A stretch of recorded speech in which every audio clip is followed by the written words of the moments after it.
So anyway, get this little thing started we call a comedy show with a very funny lady. Please give it up for Miss Sandy Hames.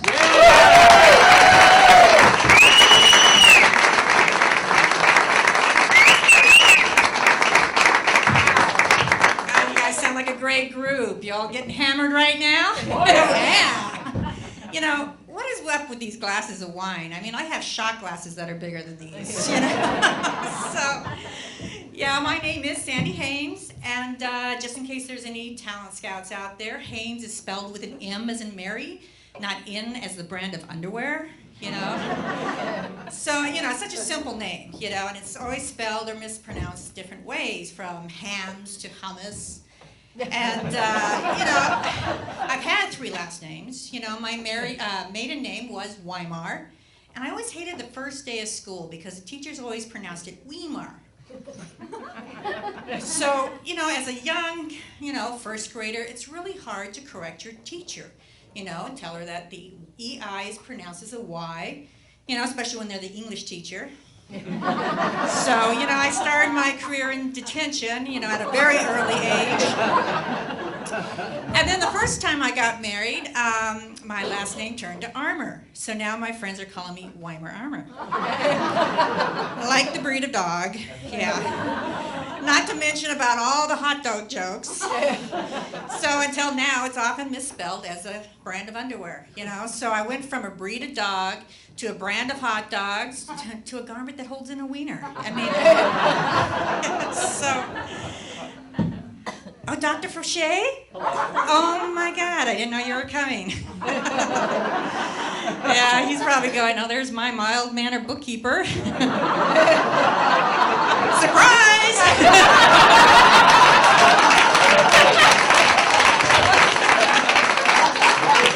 Yeah. Nix on the dentist jokes.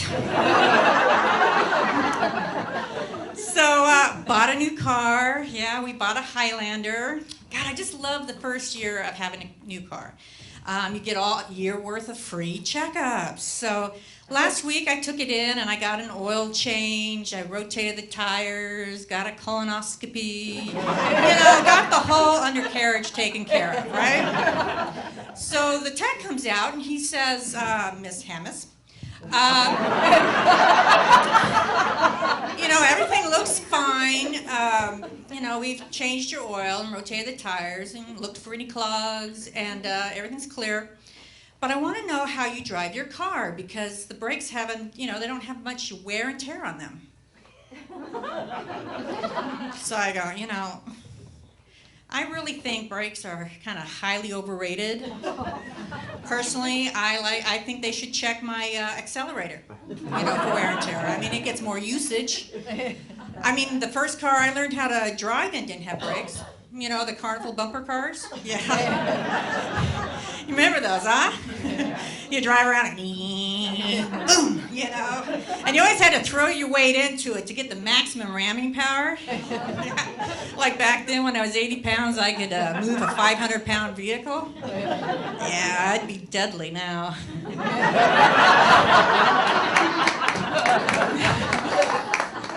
But anyways, I think we should have bumper cars on the freeway, you know, during rush hour, you know. And whoever came up with the name Rush Hour, I mean, like, anybody's really rushing at that time. You know, I see people putting their makeup on, shaving, getting out of the car to take a pee. You know, I think I need a bumper car at that point. But, no, but what I really hate is people that use their brakes for nothing at all. You know, how many people have gotten behind a senior citizen that rides their brakes? Up a hill. How do they do that? You know, do they have one foot on the brake, one foot on the accelerator? And what happens if they have, a clutch? You know? Thelma, give me my cane, I gotta shift gears, you know? But no, trust me, I really love seniors. I've have a better understanding of seniors since I'm married to one now. But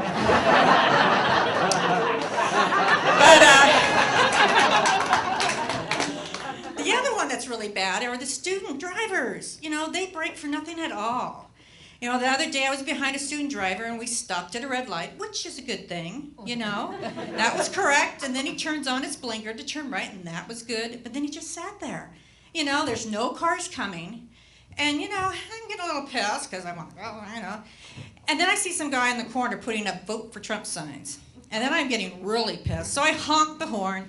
The poor kid drives up onto the curb and takes out the guy putting up the signs. I call that a 2-for-1 that day.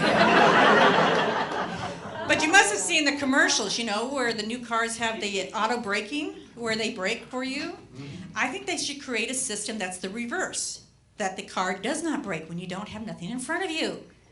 And then with all these, newfangled buttons and everything that new cars have, they have this, the one that I hate the most is what they call the traction control system. Yeah, I'm sure this was designed by a man. So I'm on I'm at a light trying to merge onto the freeway, and when the light turns green, I punch it, and the car doesn't respond. Sort of like my husband. And anyways, now I'm behind an old guy doing 40 miles an hour, and trust me, your bookkeeper just left the building because I am pissed, I'm screaming, and I'm yelling words that a truck driver would not even repeat. And then I get pulled over by a cop. Oh, yeah, I am the only one that gets pulled over for, road rage against my own, against my own vehicle, So, yeah, it was, it's like, God, I wish I had the good old muscle cars, like a 1970 Chevelle. Oh, yeah. Oh, yeah, you know what I'm talking about. There's nothing good like like a hydraulic lifter 454 with a Holly 4-barrel carburetor and bore in the floor, yeah. Woo! I could get a real ticket then. Not this lame ass, I yielded my car, The other day I saw this sign that says, "So you call this road rage?" Mm-hmm. Well, I call it aggressively maneuvering around assholes that don't know how to drive. Yeah, it used to be a lot easier when I was younger, to get, talk myself out of these tickets. When I was 19, I had a 69 Chevy Nova. And, I was coming up to a light that was green, and it was just changed yellow. So I, threw it in low and punched it, and I'm going flying through the intersection, and in the corner of my eye, I see this cop sitting there, and I'm going, "Oh, shit!" And I'm down about a quarter of a mile, and I, just as he's coming around the corner, I'm thinking, should I run? And I'm thinking, well, I'm 19. I got a keg of beer in the trunk. Who knows what's in the glove box? So I decide to, see if I could talk myself out of this ticket. So, okay. So the cop comes up, and I say hi, and he says hi, and I say hi. And I said, like, oh my God, was I not supposed to go through that light? And he goes, yes, but you went too fast. And I said, oh, totally. Like, this is my boyfriend's car, and it's like so totally hot. I mean, like, seriously bitchin'. And like, I normally drive this, totally gag me by the spoon, Pinto. So seriously, I'm not used to this hotness.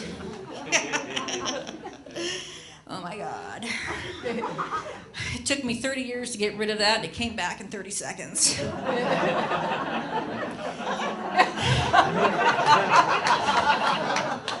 So my son came up to me and said he wanted to buy a ricer because, the guys at school were buying these cars. And do you guys know what those were or are?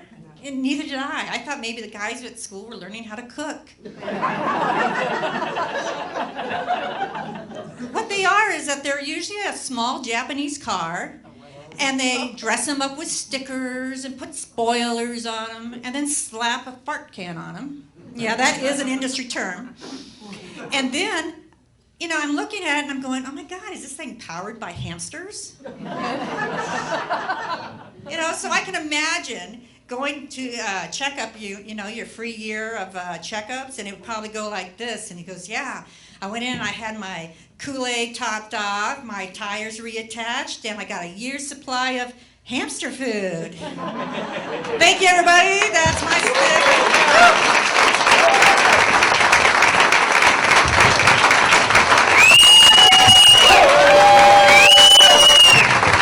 Sandy Hames, give it up for Sandy Hames. Nicely done. Okay.